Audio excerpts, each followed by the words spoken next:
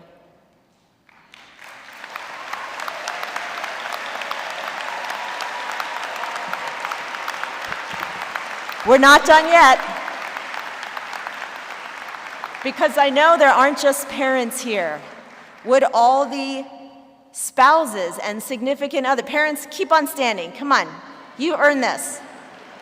Would all the spouses and significant others, grandparents, siblings, relatives, friends, class, give them a round of applause.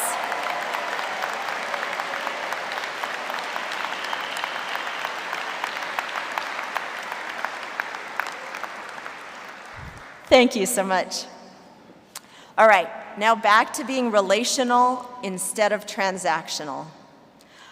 I urge you to think about the law school itself as a relationship, not just a transaction.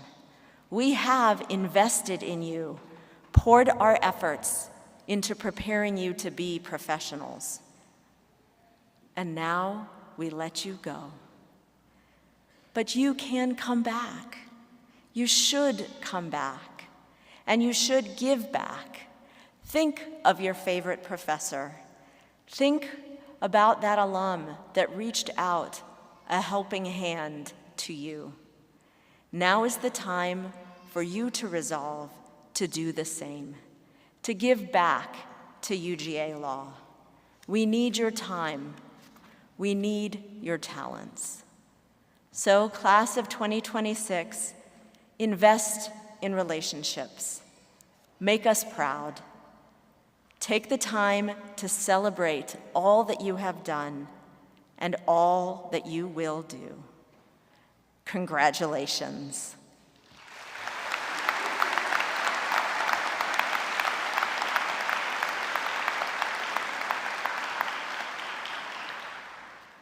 Now it is a pleasure to introduce two of your own, your Student Bar Association President, Ms. Maggie Camfield, and your student and your class president, Mr. Antavius McCarden.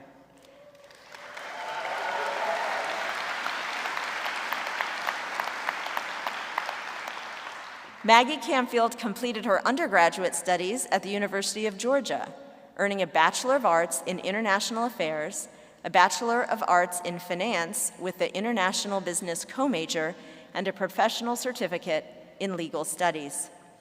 In law school, Maggie dedicated herself to both her class and her law school community. As a 3-year SBA board member, most recently serving as executive president, she focused on student well-being, access to resources, and preserving the traditions that make the University of Georgia School of Law so special. She served as executive notes editor for the Georgia Journal of International and Comparative Law, competed on the negotiations team, and represented the school as a dean's ambassador.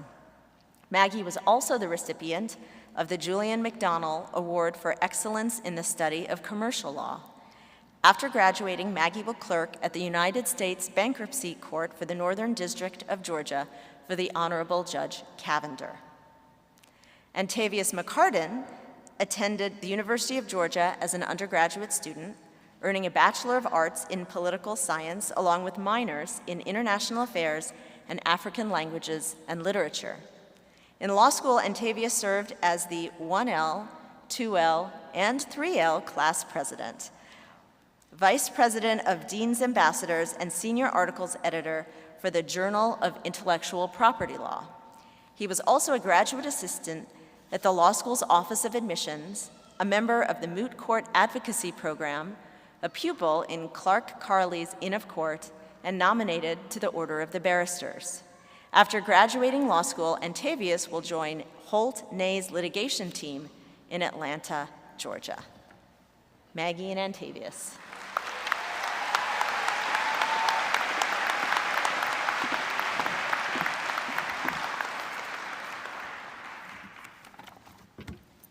Thank you, Dean Rodriguez, for that very kind introduction. Hi, everyone. My name is Maggie Campfield, and after 3 years of text, group me messages, and emails, they finally gave me a microphone. Before anything else, I want to take a moment to say thank you to our dean and administration. Thank you for leading this institution with care and intention, and for believing in this class. To our professors, thank you for pushing us, for never letting us take the easy answer, and for showing us that the law is not just a body of rules, but a living, breathing pursuit of justice. And to the staff who kept this place running day in and day out, who lifted us up with Irish dancers and puppies. You made this school feel like a home, a really, really fun one. And to the families and friends in this room, thank you. You listened when we needed to vent, showed up when we needed support, and never once made us feel like we were in this alone.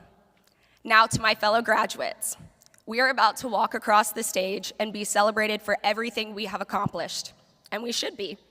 We earned this. But before we get there, I want to talk about what actually made the last 3 years what they were. Because I think the reason this community is so special comes down to something simple. We saw each other as whole people, not just as students, not just as future lawyers, but as full, complicated, surprising human beings that we actually are. And once you truly see someone that way, showing up for them stops being a choice you have to make, and it just happens. This class is full of actors, artists, engineers, and educators. We have a tap dance instructor, a former international basketball player, someone with a twin that half of us somehow didn't know about, and what I can only describe as a covert operative from Canada. We studied cases about crooked noses and international shoes, and somehow all of it, the serious and the ridiculous, were woven together into something that felt like home. Every time you learned something unexpected about a classmate, it deepened something. It reminded you that the person sitting next to you had a whole life, a whole story, and a whole set of reasons for being here. And that made you care more. It made you invest more. It made you want to see them succeed. And so we did. We cheered on the dogs on Saturdays after weeks that had asked everything of us. We showed up to watch a classmate win a game show, because of course. We celebrated together and we leaned on each other, not out of obligation, but because we actually knew each other. And that is a rarer thing than it sounds. That is what the University of Georgia School of Law gave to us. Not just an education, but a genuine understanding of one another.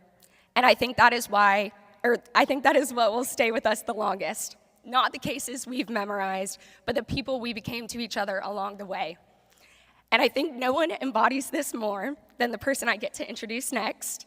Though an introduction is hardly necessary, please welcome Antavius McCartan.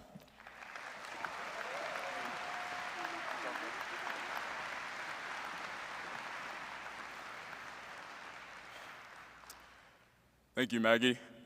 For those of you who don't know me yet, my name is Antavius McCartan, but most people call me Ant, like the insect. And I have the distinct pleasure of serving as the class president for the graduating class of 2026 here at the School of Law. I could not be prouder of the group of people that you see before you today. And yes, I'm talking about the ones in the funny-looking hats. As I look down, I'm filled with a real sense of gratitude and joy. 3 years ago, when we started this journey, most of us were strangers, a bunch of nervous, slightly confused first years trying to figure out where to sit, what a tort was, or how bad cold calls could really get. To my first year section, Section X, I couldn't have done it without you. Every word of encouragement, every phone call, every laugh, every shared outline, it all mattered. While I may not know how much a thumb is worth, thank you, Professor Birch, I do know how much you mean to me. Section X, forever. To our entire class, today we are so much more than that group of strangers who met at the Early Start program where Frank Easterlin fought for his right to stay in our class, or at orientation where Brennan Cox told us to dance with the girls we take to prom. Today we are a family of confidants, supporters, teammates, partners, parents, and siblings. And for some of us, we'll even be future colleagues, which is exciting or mildly concerning, depending on who you ask. But what matters most is that we are all Bulldogs. And the thing about Bulldogs is they never truly bark alone. Today, we join a community of alumni from the University of Georgia that spans across the world, and that is something worth celebrating. As I was thinking about what to say today about everything that we've been through and about everything that lies ahead, one word kept coming to mind: patience. Henry David Thoreau once said, "The price of anything is the amount of life you exchange for it." And if that's true, then we've paid a mighty steep price. Late nights in the annex, early mornings scrambling to finish our readings, skipped meals, canceled plans, missed birthdays and holidays, spending 11 minutes on that one page trying to figure out exactly what footnote 33 was supposed to be talking about, and questionable sleep schedules, to which I am guilty. But at the end of the day, we're better off because of it, because of this experience. Not only did we learn that we can do hard things, but we also learned that some things are just worth waiting for. Over the past 3 years, I've learned that everything comes in time, even if it's not as quickly as I'd like. So as we step into this next chapter, I encourage each of you to hold on to the people and the moments that are worth waiting for. And if no one else has told you yet today, I'm proud of you. Congratulations, class of 2026.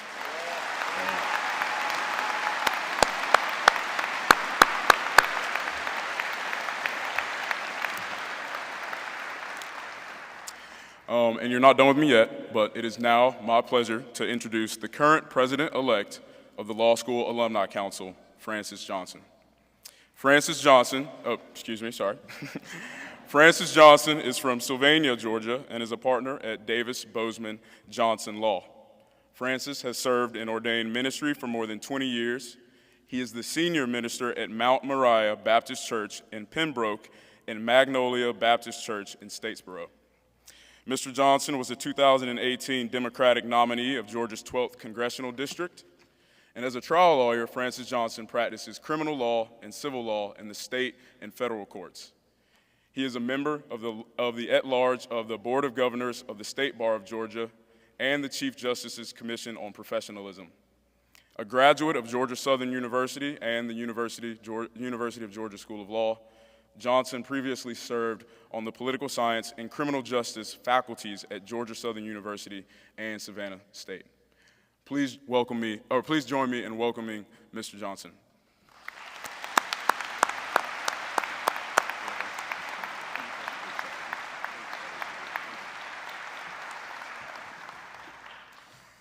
Good morning to the class of 2026. You have made it to the end of this part of the journey, and let me say congratulations. Can we parenthetically pause and congratulate the class of 2026?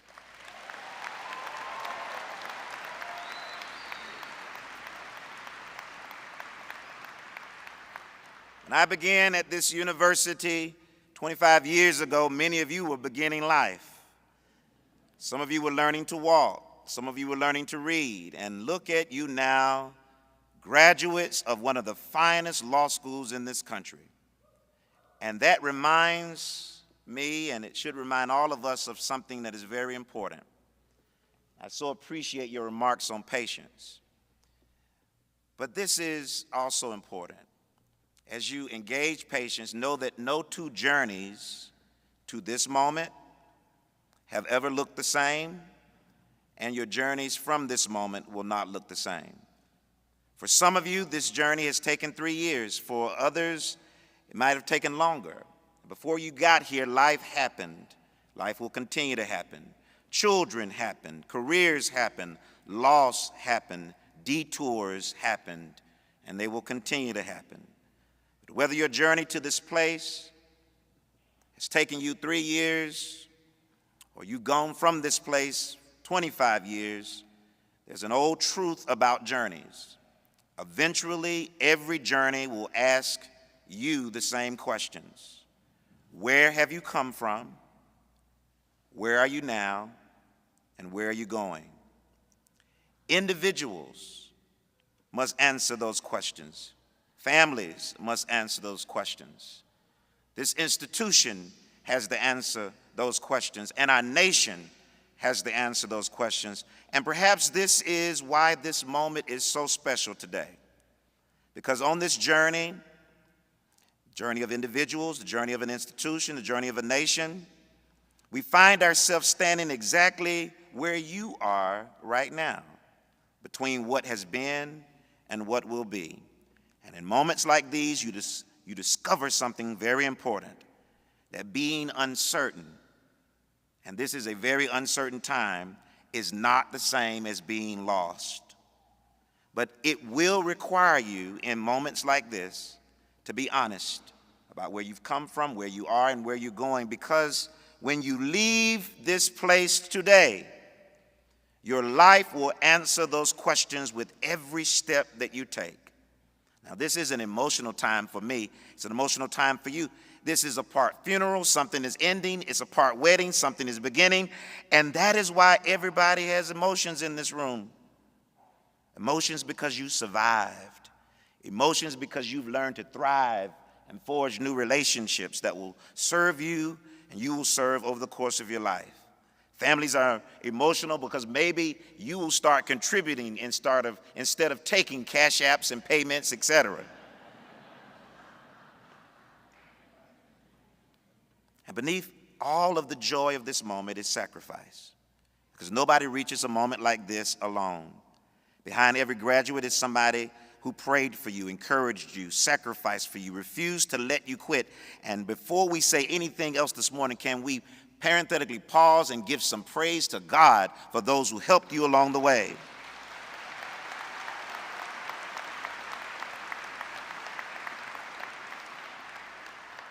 In closing, you are a part of more than a ceremony today. As you cross this stage, you are a part of a crossing, and this consequential moment in your life aligns with a consequential moment in history. You came to age during a period shaped by political division, artificial intelligence, economic uncertainty, public distrust, and a growing question about truth itself. But yet you have adapted, you have persevered, you've kept going, and you are going to keep going. And that matters because the world you are entering doesn't merely need talented people. All of you are talented. It needs grounded people, ethical people, courageous people. The motto, Mr. Provost, of this university says to teach and to inquire into the nature of things. And if you inquire deeply enough into the nature of things, you will eventually confront difficult truths about democracy and justice and inequality and human dignity. And you will discover that institutions do not sustain themselves automatically, and freedom is never self-executing. And perhaps that is why this moment matters so much, because you are graduating at a time when the courts across this country are issuing precedent-busting decisions, reshaping the boundaries of rights, reshaping the boundaries of voting and privacy and representation and democracy itself. Long-settled assumptions are now being questioned, established precedents are being revisited, and legal doctrines many believed were settled are now subject to the most fierce national debates. The Supreme Court's ongoing Voting Rights Act decision will not simply live out in the constitutional textbooks which you are leaving behind. Your generation will help to determine the metes and bounds of their application in real communities impacting real lives, not in theory, but in practice. And history teaches us something important about institutions. They do not become great simply because they are old, and this is the oldest public serving institution of its kind in this nation. They become great because generation after generation chooses to fight for their highest ideas. When the University of Georgia was desegregated in January of 1961, it took the courage of Hamilton Holmes and Charlene Hunter Galt, but the work of opening the law school unfolded across years of struggle and persistence. When I was a student, I remember getting to meet and I got to know during his life the Honorable United States District Judge Horace T. Ward. Judge Ward was once an applicant to this law school. He was denied because he was black. Think about that for a moment. A man who would later become the first African-American United States District Court judge for Georgia was once told there was no place for him at this flagship institution. Not because he lacked intellect or discipline or character, because segregation convinced this institution to mistake exclusion for excellence. Rather than surrender his dream, Judge Ward attended another university, Northwestern, and later returned to Georgia determined to help transform the very system that rejected him. Alongside civil rights attorneys Donald Lee Hollowell and Constance Baker Motley, they opened the door for Chester Davenport and former Chief Justice Robert Benham, first and second graduates who looked like me from this institution, and he helped move Georgia closer to our ideas. Judge Ward and his generation understood something fundamental, that apartheid and exclusion are incompatible with democracy. And because they fought, the doors opened. And in 1974, Sharon Neorta Tucker became the first African-American woman to graduate from this school. Imagine that for a moment. If Georgia had not opened its doors and remained closed. Imagine the arguments that would have never been made, the communities that would have never been represented, the wisdom this institution would have denied itself, and some of the national championships this university now proudly celebrates may have never been won had this institution remained closed to so much talent, discipline, creativity, and leadership. But because this institution widened opportunity, excellence expanded with it. The University of Georgia did not become weaker because more people were allowed to contribute to its history. It became stronger, and it is strong today. And that history matters. You can give that a hand.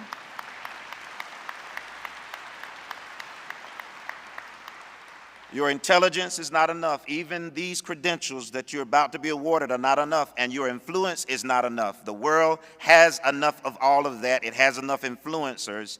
It needs trustworthy people.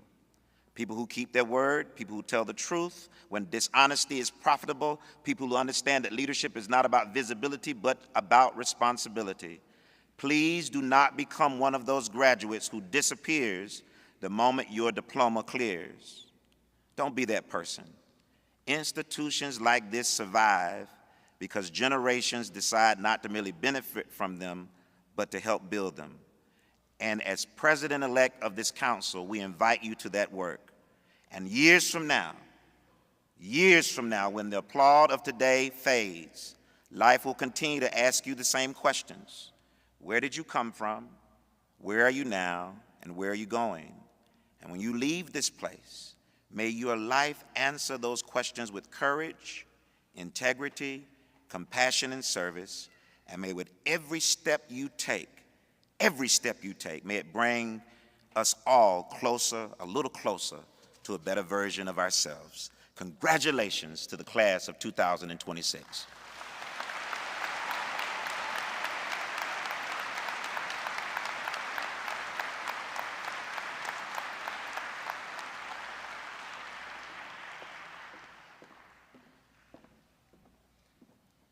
Good morning. My name is Tina Bott, and I am your 3L class vice president. It has been an honor to serve our class for the past 2 years, and today I have the honor of introducing our commencement speaker. Delivering our commencement address today is Chief Justice Nels S.D. Peterson of the Georgia Supreme Court. Chief Justice Peterson was appointed to the Georgia Supreme Court in 2016 and was elected to full 6-year terms in 2018 and 2024. He previously served in a variety of other roles in Georgia state government, including as a judge on the Georgia Court of Appeals, general counsel for the University System of Georgia, Georgia's first Solicitor General in the Attorney General's office, and executive counsel to the governor. Before entering state government, Chief Justice Peterson practiced at King & Spalding in Atlanta and clerked for Chief Judge William H. Pryor, Jr. of the United States Court of Appeals for the 11th Circuit. He is a graduate of Kennesaw State University and Harvard Law School. Chief Justice Peterson.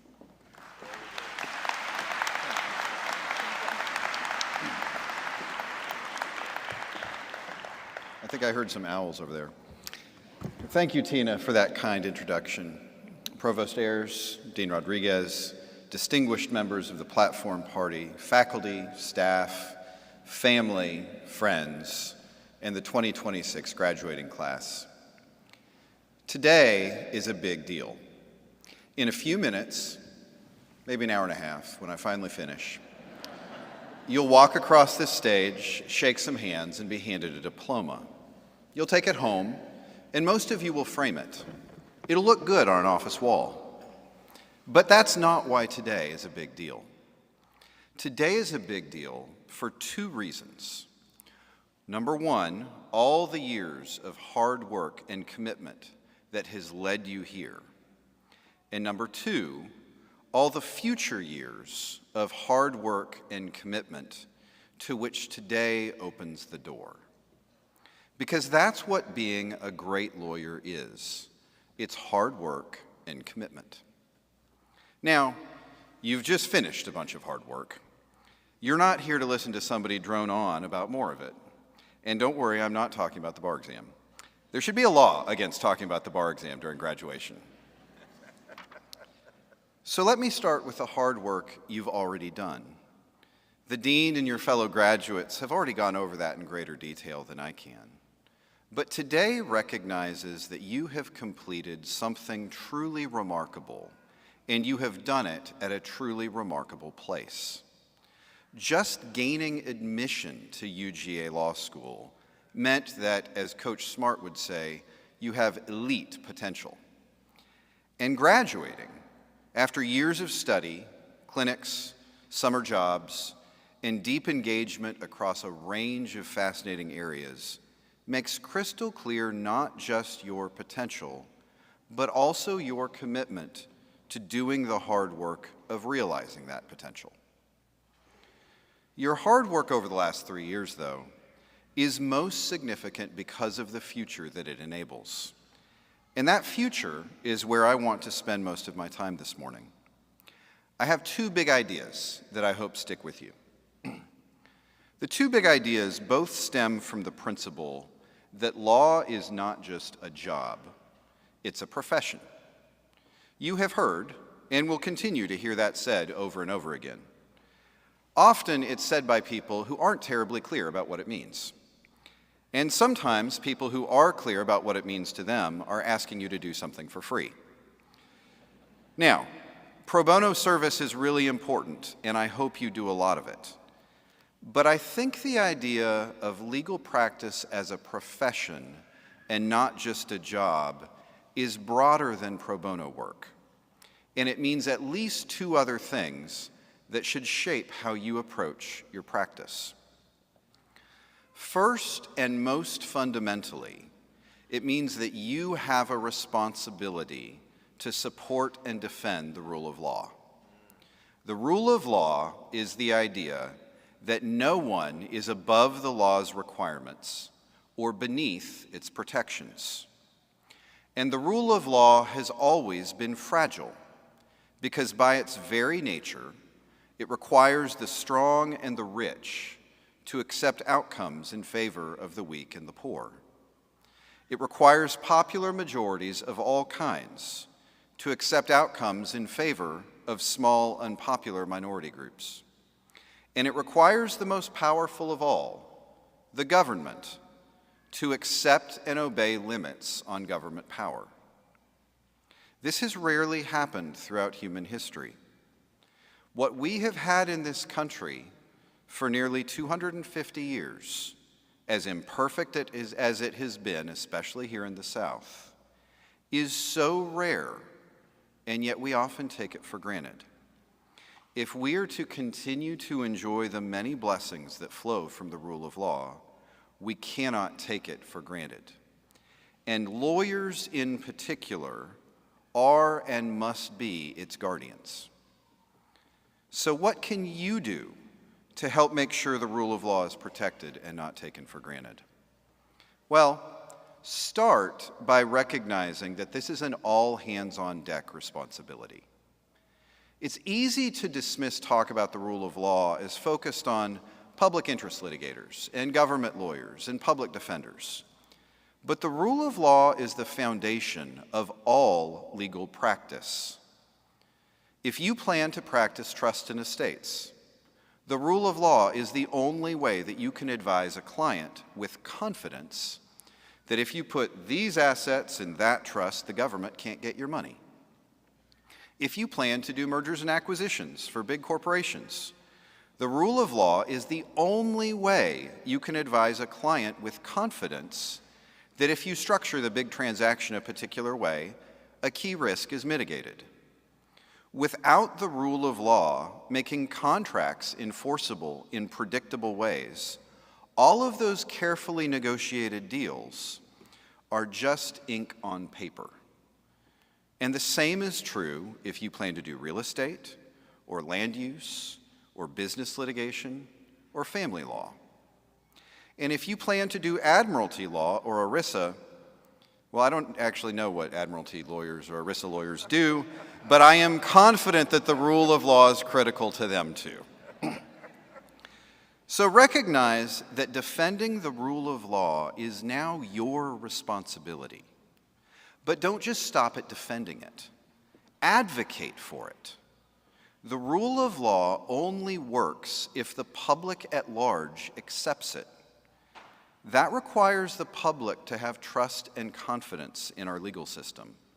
And lawyers play a big role in whether the public has that trust and confidence. Now, our legal system has flaws. Any system made up of imperfect humans will have flaws. But it is still the best system anyone has ever come up with for resolving disputes. Encourage your friends and neighbors to have confidence in that system and do your part to mend its flaws and to make it better. And that brings me to the second big idea that I want to leave you with. The Georgia rules of professional conduct are the ethical rules that Georgia lawyers must follow. Every state has their own version. Failure to follow those rules can cause a lawyer to be disciplined or even disbarred. And the rules with the most serious penalties generally involve lying or stealing, especially involving courts or clients. These rules are important, and we have to talk about them because some people break them every year. Don't be one of those people. But keeping those rules, as important as it is, doesn't make us particularly special. Don't steal, don't cheat, don't hurt other people. That's a standard we generally expect kindergartners to satisfy. No one has ever said, "That guy is terrific, he's never stolen from me." These are rules about how not to do bad things. But simply not doing bad things doesn't make you a good person.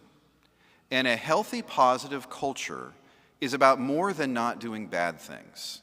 It's about the members of a community seeking to be good people with each other.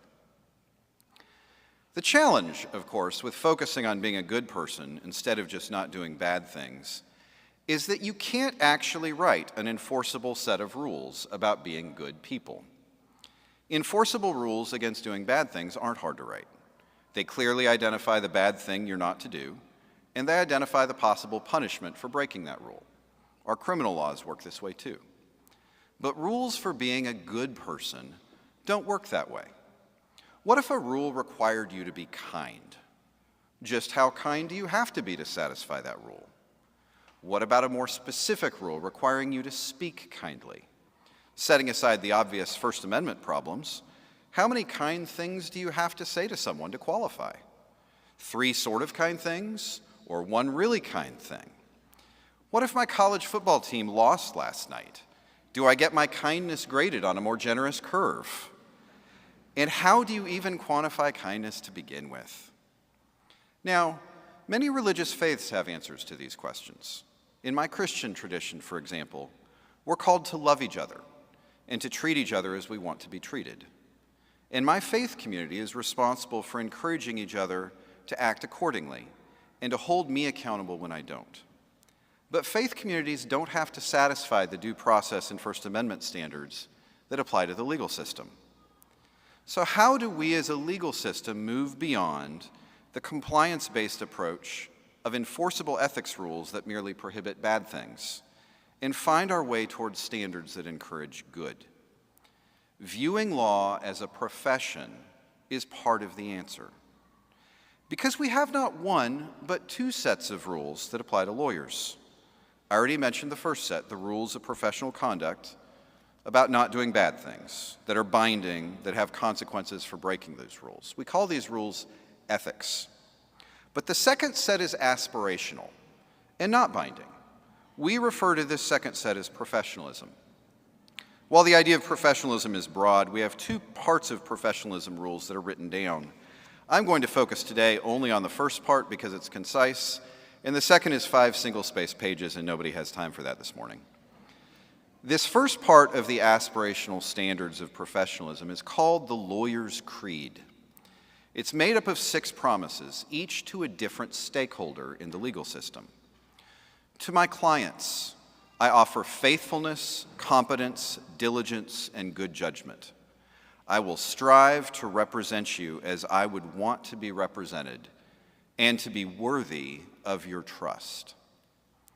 To the courts and to other tribunals and to those who assist them, I offer respect, candor, and courtesy. I will strive to do honor to the search for justice. To my colleagues in the practice of law, I offer concern for your welfare. I will strive to make our association a professional friendship. To the profession, I offer assistance. I will strive to keep our business a profession and our profession a calling in the spirit of public service. To the public and our system of justice, I offer service. I will strive to improve the law and our legal system, to make the law and our legal system available to all, and to seek the common good through the representation of my clients. These are good aspirational statements. So how do we turn them into action without making them mandatory? Several things. First, we require annual continuing legal education on professionalism. Those of you practicing in Georgia, good luck. Every Georgia lawyer has to sit through at least 1 hour every year to be reminded of this high calling. My court was the first high court in the country to create an organization focused on professionalism. The Chief Justice's Commission on Professionalism is made up of a broad and diverse group of some of the state's most well-respected lawyers and judges. 2 of them are on this platform, Dean Chapman and Attorney Johnson. They work throughout the year to advance and publicize the value of professionalism. We hold events, especially for young lawyers, in which highly successful lawyers model these values for those coming after them. We don't force anyone to be professional, but we teach, we encourage, we exhort, we model, and we occasionally require you to be present while we do those things. Take these values seriously, and in turn model them for those who come after you. But I said there were 6 promises in the Lawyer's Creed, and I read only 5. I saved for the last one, the one that I think our culture most undervalues right now. To the opposing parties and their counsel, I offer fairness, integrity, and civility. I will seek reconciliation, and if we fail, I will strive to make our dispute a dignified one. This idea of civility is a critical one, and I think it's important to define the term. Some people mistake civility for an artificial politeness that wholly fails to conceal their contempt. The Southern tradition of saying "bless your heart," when what you really mean are words considerably less appropriate to repeat at an event like this one. That is not what we mean by civility. We mean treating each person like a human being with inherent worth and dignity, even when we think them completely and horribly wrong about something important. In a sense, civility is too small a word for the idea that the inherent worth and dignity of my fellow human transcends whatever they're wrong about. But it's the word we use. And think about it. This promise of civility is made even for cases that are really important. Murder prosecutions, massive personal injury cases with millions of dollars on the line, critical public interest litigation with significant individual rights at stake, even elections. And that's the key point here. Civility isn't a luxury reserved for situations with little at stake. To reject this idea, to say there are some issues too important to treat our fellow humans as all having inherent worth and dignity, is to reduce people to merely a means to an end. And that is a dangerous place for our culture to go. None of this is new. Our society has treated people as a means to an end many times, and never with good results. But we can't fix that by just changing the end for which we use people as means. So make a personal commitment to begin your professional life with an emphasis on true civility. See those around you as having inherent worth and dignity, no matter what you might disagree with them about, and treat them accordingly. The reputation you will earn if you do this will be worth far more than money, and the communities of which you are a part will be richer for it. Those are my two big ideas for you today. You are now a guardian of the rule of law, and even in the heat of the fiercest legal battle, treat all those around you with inherent worth and dignity. I do have one last piece of advice, though. My friend Justice John Ellington, who is here somewhere, tells new lawyers, there's life outside the courthouse. Get one. There is a lot of wisdom in that, but what it looks like varies widely from one person to another. For Justice Ellington, that means things like hunting and growing prize-winning roses and being the most passionate dog fan you will ever meet. But when you're working 80 to 100-hour weeks, the need to find life outside of work can sometimes feel like just one more thing on the tall stack of other things you're already failing at. That's not the point of that advice. Here's how I frame it for myself.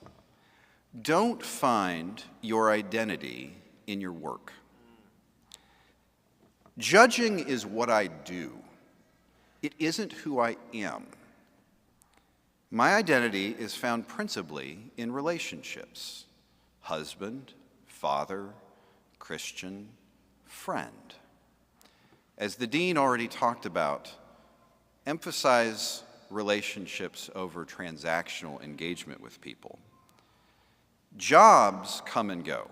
Many of them that I have had profound purpose, and that's good.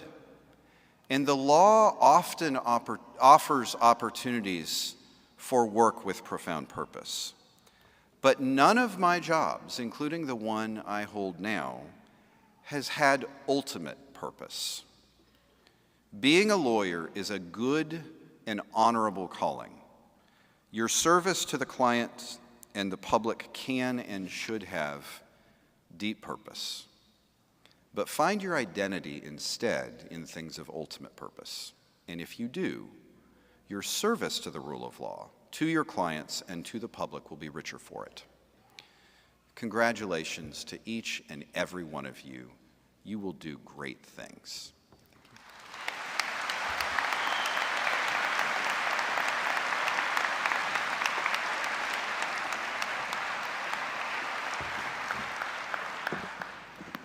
Thank you so much, Chief Justice Peterson, for those remarks. I know that we all feel that our judiciary is in good hands under your watch. Members of the class of 2026, it is time for the conferring of degrees. That's right.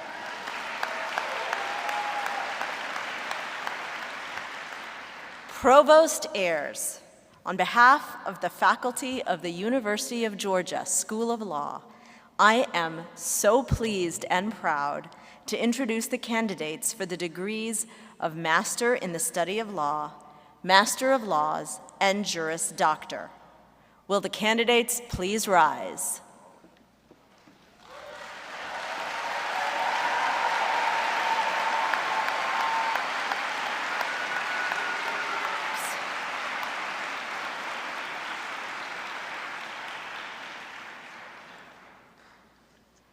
Okay, I messed up a little bit. Dean Chapman, come on back. I'm sorry about this. I got pretty excited. Dean Chapman has a few remarks to make. Candidates, please continue standing. I think that's appropriate. Dean Chapman. Thank you. Good morning. Thank you, Chief, for that wise message. Candidates, you may have a seat for a minute. My name is Professor Nathan Chapman. As the Associate Dean for Faculty Development, it is my honor to introduce the faculty. For our guests, this is going to be a true introduction, but for our students, a reminder. The faculty are some of the finest lawyers in the country. They graduated with top marks from top law schools, including this one. They clerked for outstanding judges, including justices of the U.S. Supreme Court and the Georgia Supreme Court. And they practiced worldwide in government, corporate practice, commercial litigation, and public interest. They chose to devote their careers to advancing the knowledge of the law and to preparing the next generation of lawyers for the crucial work of seeking justice through law. You might be like my mom, or like the children's author Richard Scarry, and you wonder, what do law professors do all day? As members of a major research university, we produce scholarship for the benefit of the bench, bar, and society. In the past 5 years, for instance, members of this faculty have published 19 books and hundreds of law review articles. They have presented their findings hundreds of times to scholars, legislators, judges, and lawyers on every inhabited continent. On the faculty's behalf, I would like to thank the graduates who have served as research assistants. We're really grateful for your help, and we hope the experience has sharpened your analytical thinking and writing skills wherever your career takes you. The faculty also have the happy duty of teaching students what we know of the law and its real-world impact on society. We do this through courses that focus on specific areas of the law, and through clinics where students join exceptional attorneys and educators to serve clients in need. Our most satisfying role, though, by far, is as mentors. Our most enduring professional memories and our legacy as professors will be measured in discussions after class, moot court practices, career advice, trivia nights, and impromptu debates about maybe Beyonce versus Tay-Tay. With that, let me ask the faculty to stand. Please join me in thanking them for their dedication and service to the law school and our grads.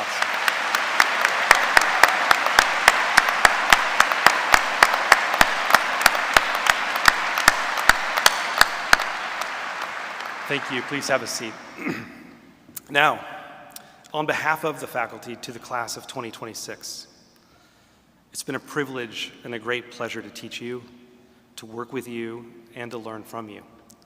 Thank you for trusting us. Thank you for working hard. And thank you for entering the profession with courage and integrity. And congratulations. We look forward to celebrating your many professional successes to come. Yeah, we can do it.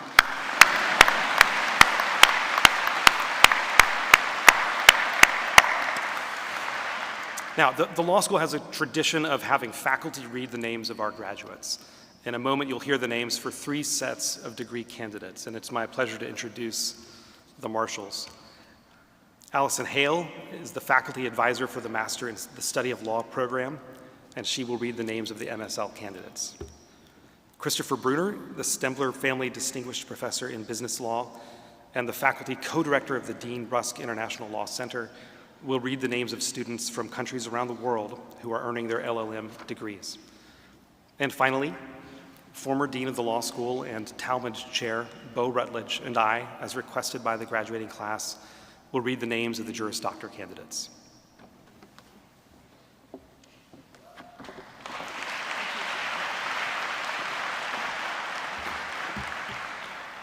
All right, now it's time for the conferring of degrees. Provost Ayers, again, I am pleased to introduce the candidates for the degrees of Master in the Study of Law, Master of Laws, and Juris Doctor. Candidates, please stand.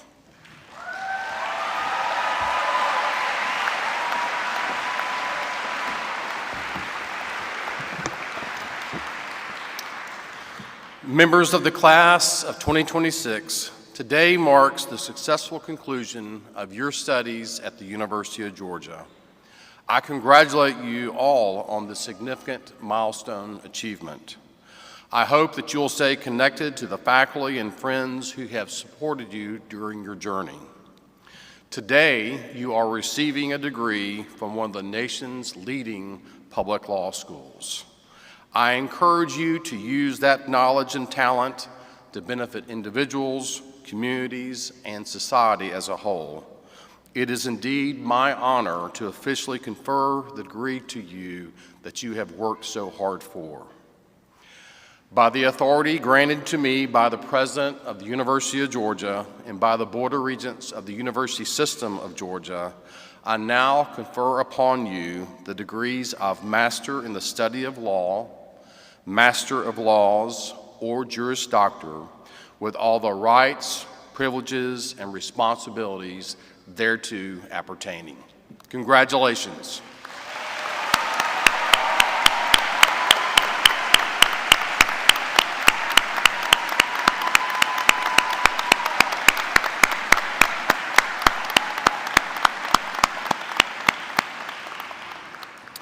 Please be seated.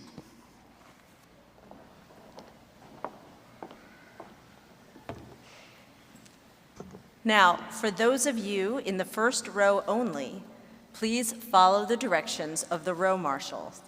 As your name is called, please cross the stage and accept congratulations from me, Chief Justice Peterson, Provost Ayers, and Francis Johnson. When that row is complete, the next row may follow.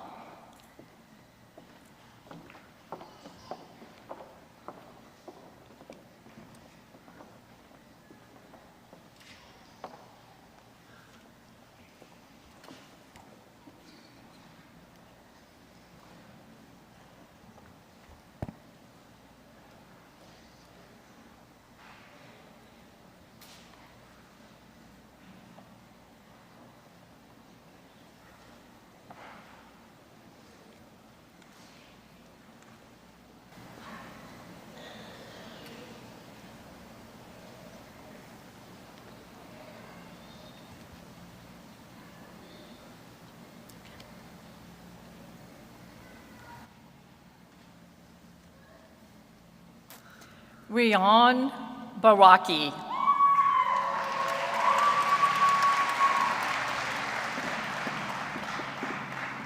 Maya Nicole Commodore. Chase Ellis. Parker George.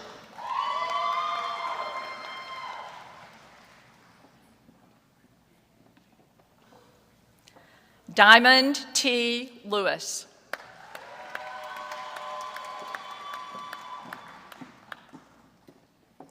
Isabel Madavi.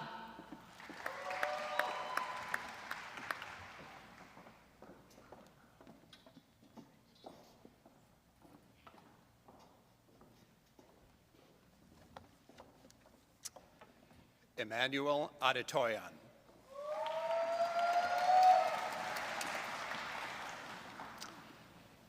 Yandira Alpirez Arantes.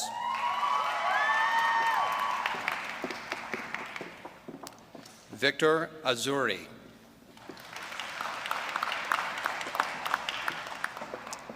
Catherine Benisson. Annie Caroline Ferry Victoria.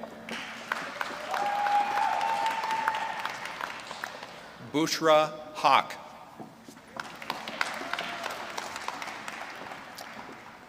Caroline Wambui Kamau. Daniel Cole.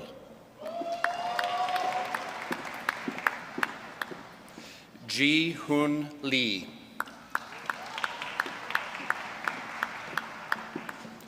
Andre Benson Niveau.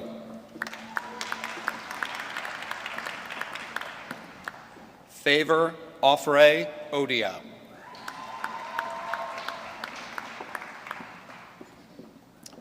Anu Podell. Chantel Pleasant. Shraddha Arjun Prasai.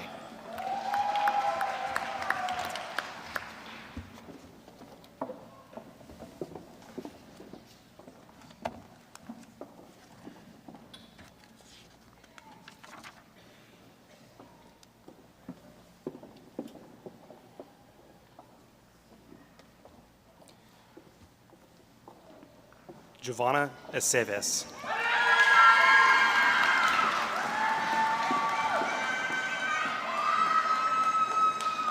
Robert Anderson.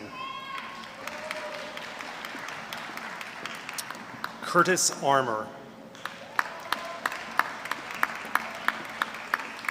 John Arnold.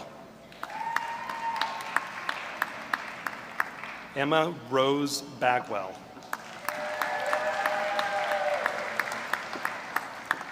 Jacob Barnes. Anna Heisted Barrett.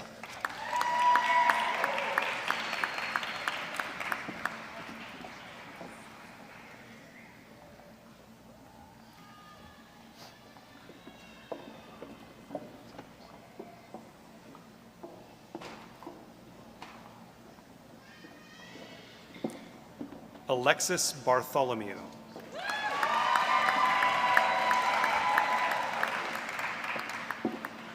Adam John Bartnicki. Dustin Batchelor.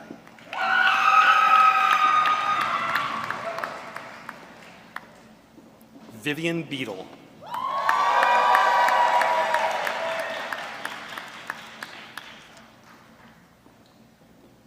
Joshua Ballou. Tina Bott.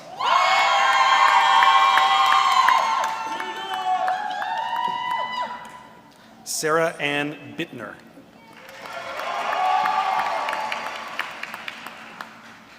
Elizabeth Morgan Boland.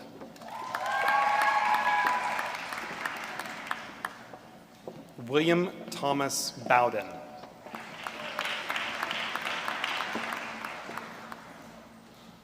Sydney McCrae Boyd.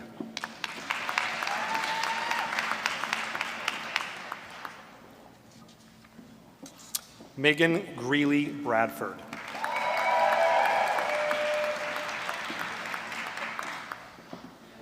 Catherine Frances Brennan.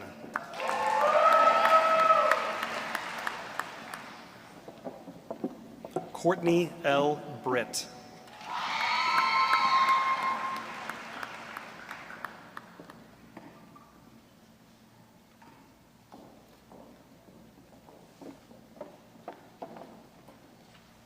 Allison Brown.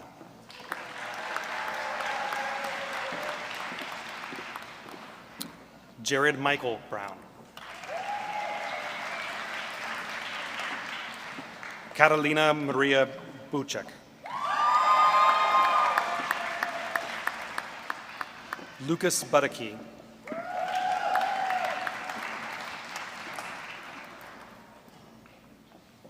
Ashley Lene Burgess.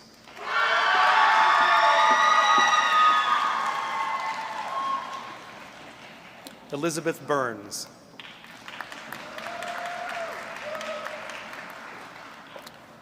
Jordan Busby.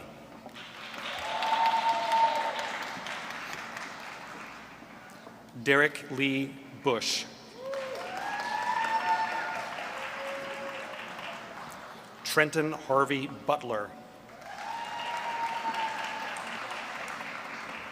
Margaret Camfield. Abby Campbell.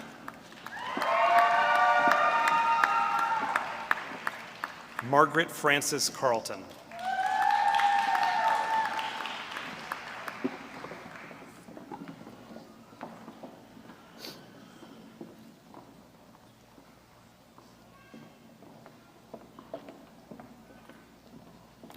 Sarah Eve Carruthers.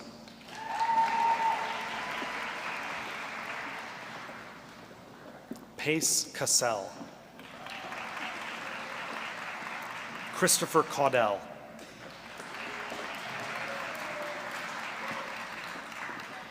Cole Thomas Chisholm.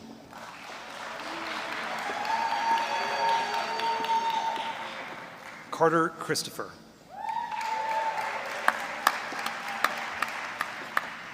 Carson Christie.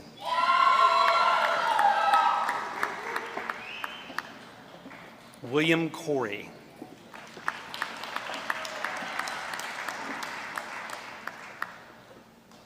Andrew Kenneth Cox.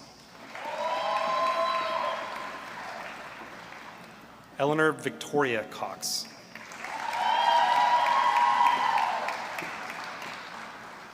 Grace Kraft.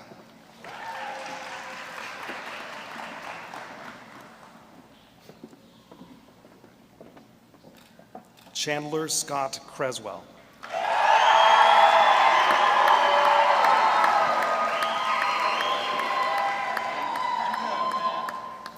Aaron Michael Dasher.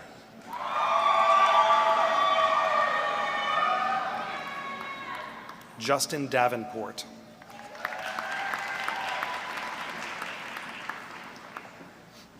Maya Elena Davis.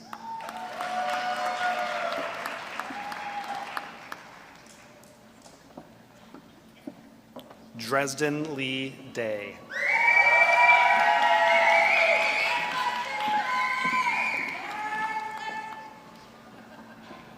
Harrison Demas.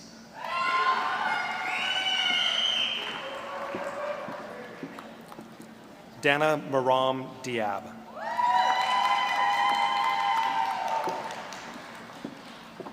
Lauren Elizabeth Didelot. Caroline Lee Dodson.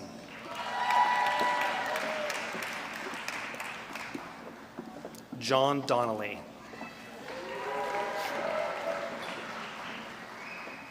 Millicent Dye.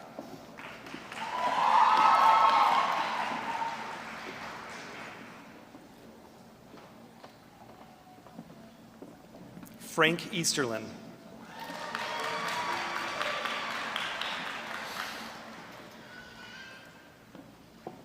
Kendall Edwards.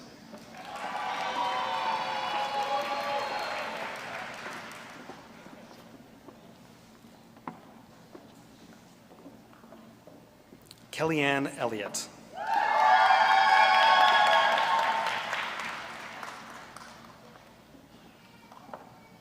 Amelia Christine Englund.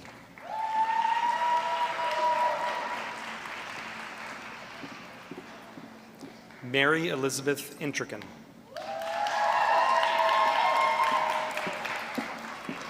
Mason Charles Favreau.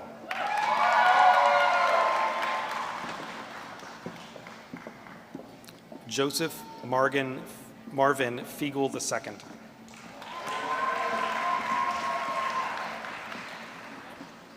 Autumn Samantha Fields. Sophie Finn Storen.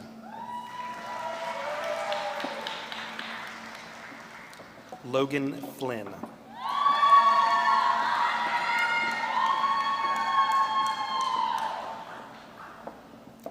Kiro Ashraf Gaddalrab.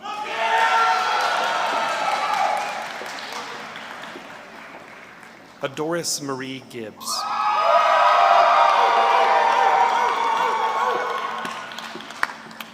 Julia Anastasia Gillies.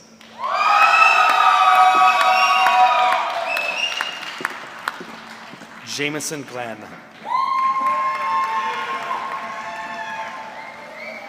Nicole Patrice Golson.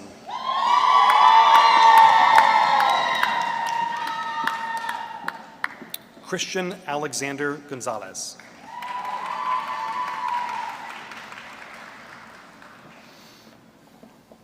Nicholas Ryan Grabowski.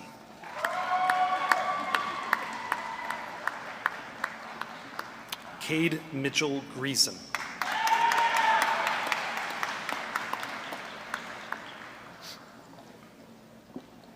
Tanner Groves.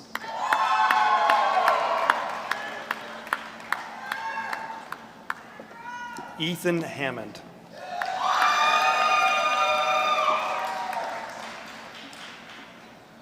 Alexis Ann Hardy.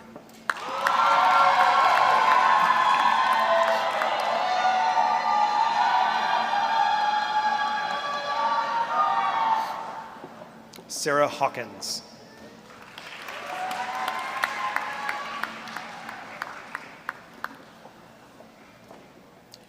Rogers Hayden.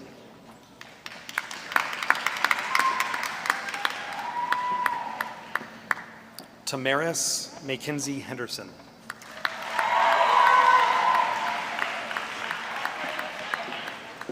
Avery Christian Hill.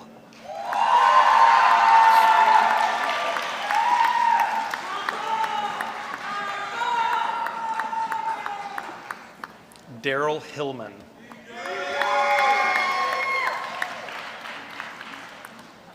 Kayla Janice Holmes.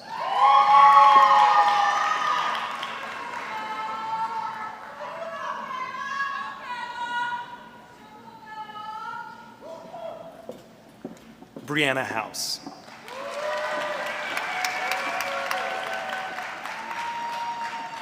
Taylor Nicole Hoying. Haley Madison Hughes.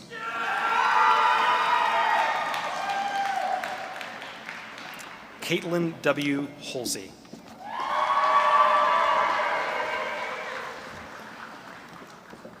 David Cole Jacobs.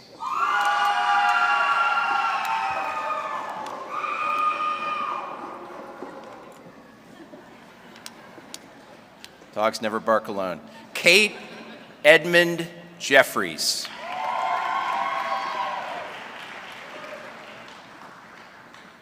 Elise Joffe.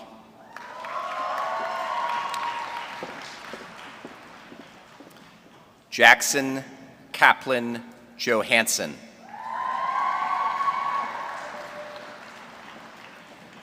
Grace Johnson.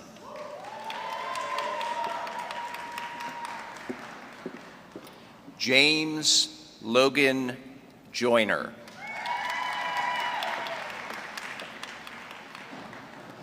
Jediah R. Jones.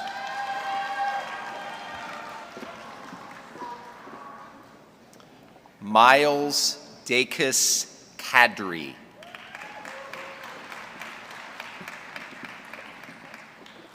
Kenneth W. Kendrick III.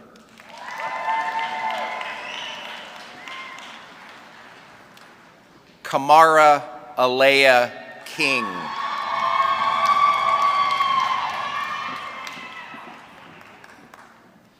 Alyssa Kirby.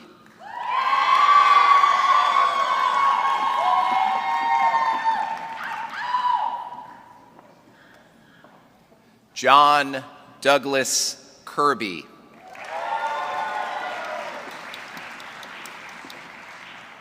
Russell Kaiser.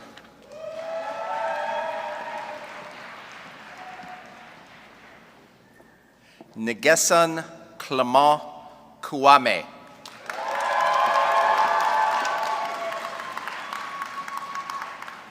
Bogdan Krivots.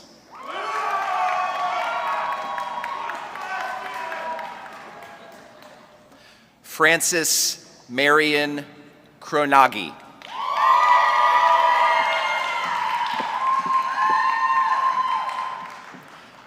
Andrea Danielle Kidd.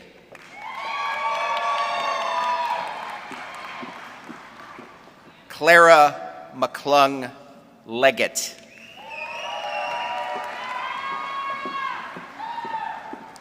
Olivia Levine.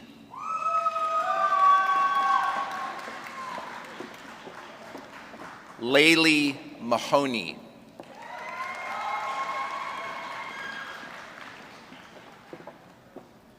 Michael Malkowski.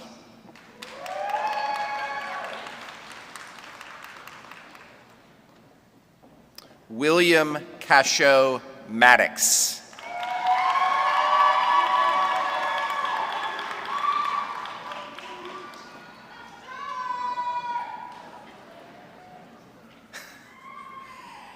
Antavius Leeshawn Mucarden.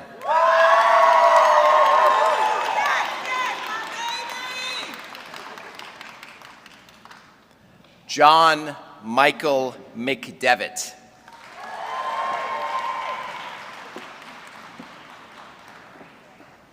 Robert Meyer.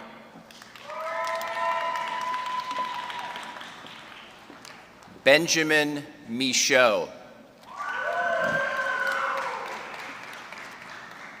Ian Douglas Moore.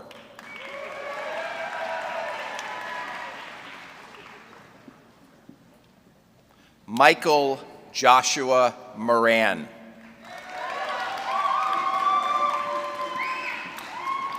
Samantha Motley.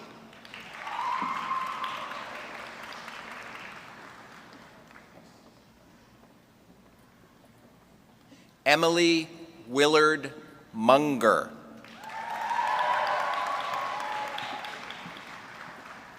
Gabriel Murphy.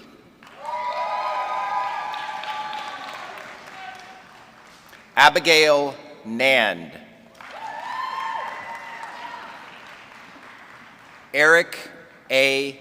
Narbo. Katie O'Neill.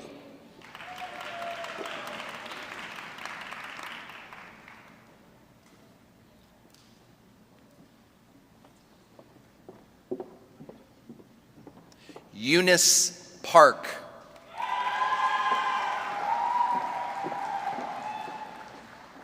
Juwan Parker.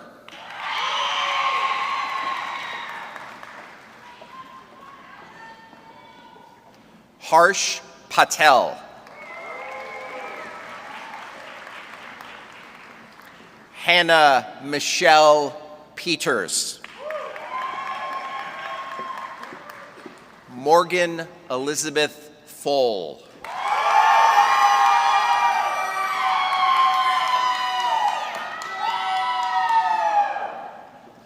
Quinn Fan.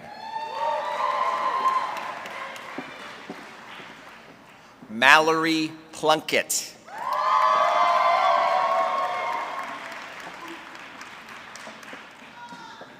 Benjamin Alexander Privitera.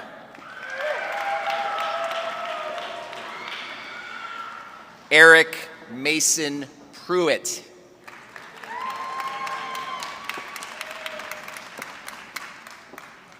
Brooke Elise Ranieri. Carly Perrin Reed.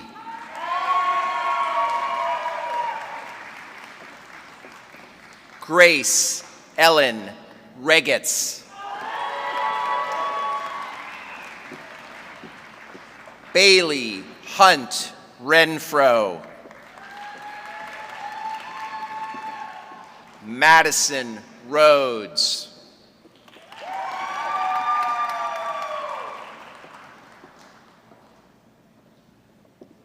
Louis Anthony Rico II. Abigail Elizabeth Rimmer.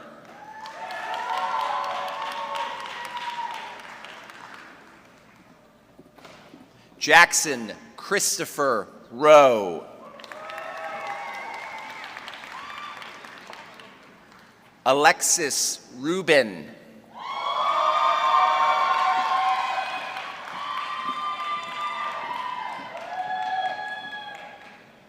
Zoe Nicole Ryan.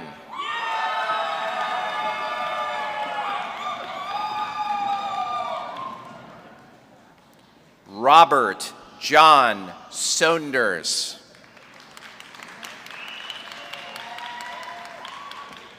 Ellis Schmidt.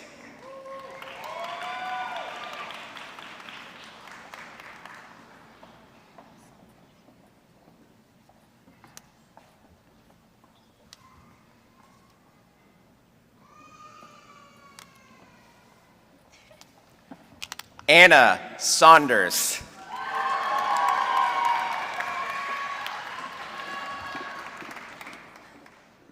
Ellis Schmidt.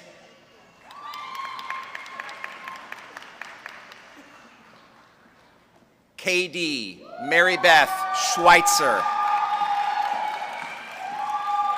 Good. Kemper Cade Scott.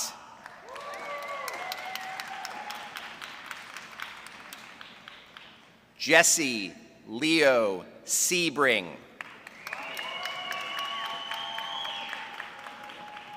Timothy Sexton.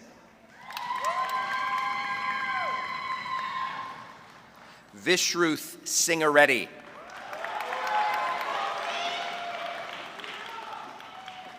Benjamin Russell Smith.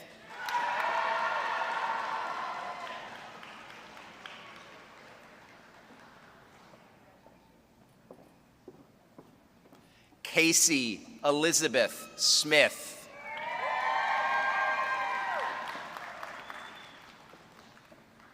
Hunt Smith.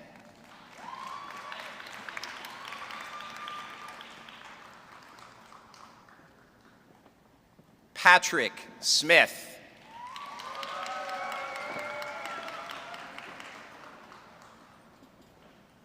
Robert L. Snipes II.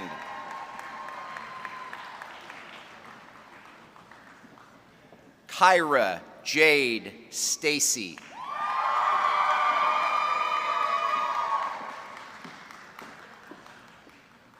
Savannah Stanley.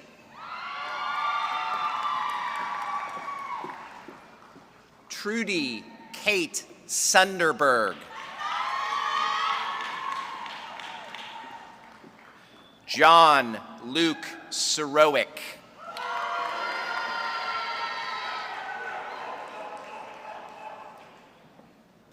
Ethan Thomas.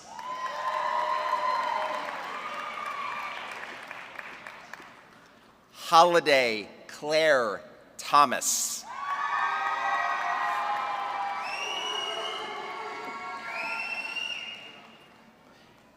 Ashton Brent Thomason.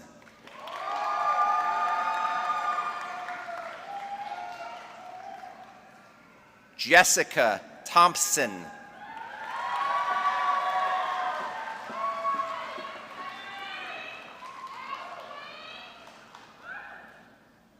John Tomlin.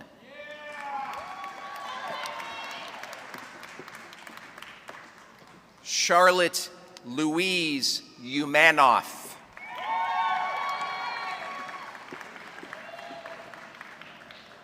Supreme Unukegwo.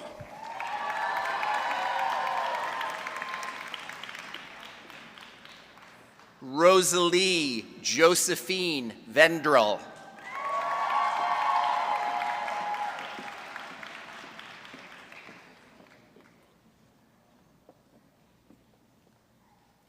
Ian Waldron.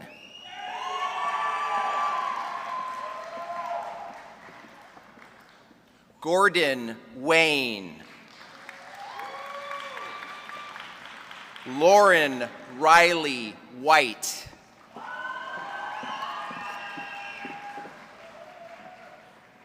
Emma Whitmore.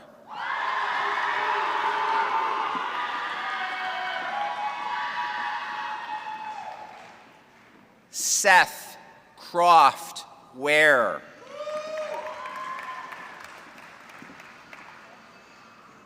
Carrington Steele Wilkes.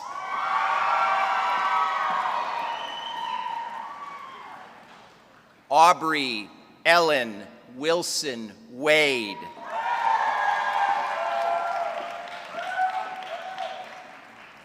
Mark Winnicor.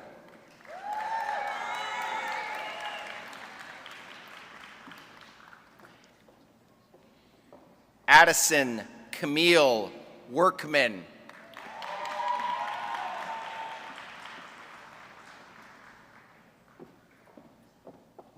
Christian Wynn. Ready? And let's break the decibel meter. Chloe P. Yarbrough.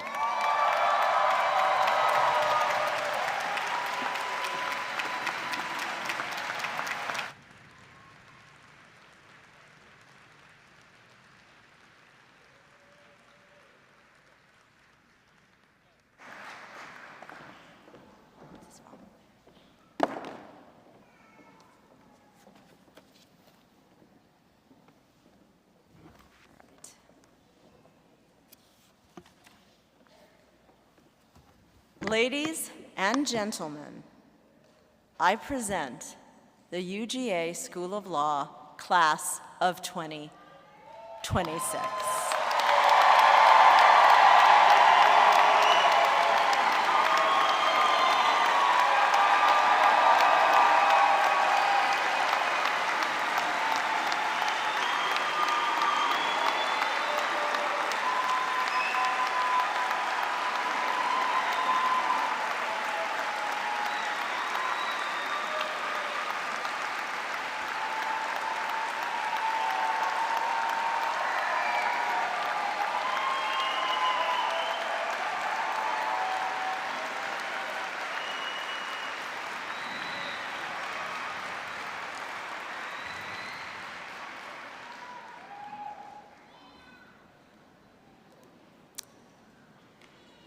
Now I'll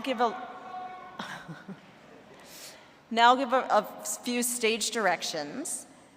First, the platform party will exit the stage when the music begins. After the platform party, the marshals, and then the faculty.